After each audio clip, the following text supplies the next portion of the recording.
لا أهم حاجة.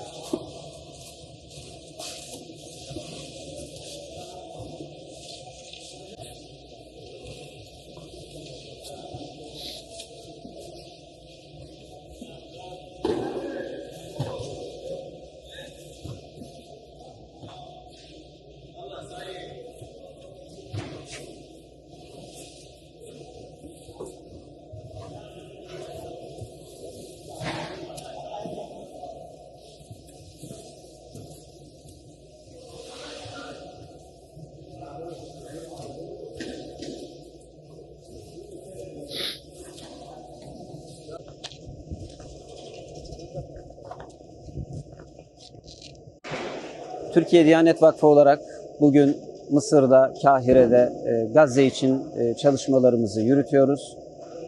Ramazan-ı Şerif'in son 10 gününe girmiş bulunmaktayız. Yardımlarımızı da bütün hızlarıyla sürdürmekteyiz. Tabii ki bağışçılarımızdan en fazla gelen sorulardan biri şu: gönüllülerimizden de yardımlarımızı nasıl ulaştırıyoruz? 3 saç ayağıyla biz yardımlarımızı bölgeye intikal ettiriyoruz. Birinci önceliğimiz sahada doğrudan, içeriden temin, en hızlı bir şekilde oradaki mazlum kardeşlerimize ulaşacak bir yardım modeli.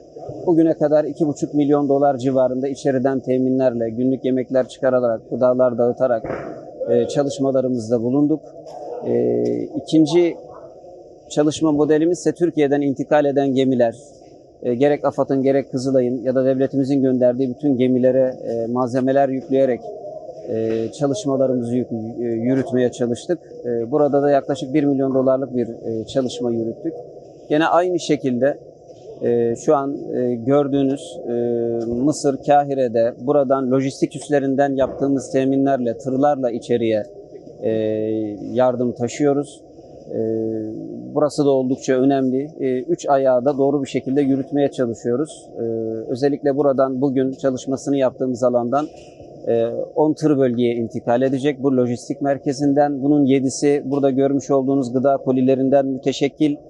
3'ü de un olarak intikal edecek. Gene ayrı bir lojistik depomuzda da 6 tırımız hazırlanıyor. Orada da gene 3 tır gıda kolisi ve 3 tır da un olarak bölgeye intikalini ilk etapta sağlamış olacağız. Bütün çalışmalarımız son hızıyla devam ediyor. Tabii ki 7 Ekim'den bu tarafa yaklaşık $4 milyon bir harcama aziz milletimizin destekleriyle yapmış olduk ve yapmaya devam ediyoruz bütün gayretimizle.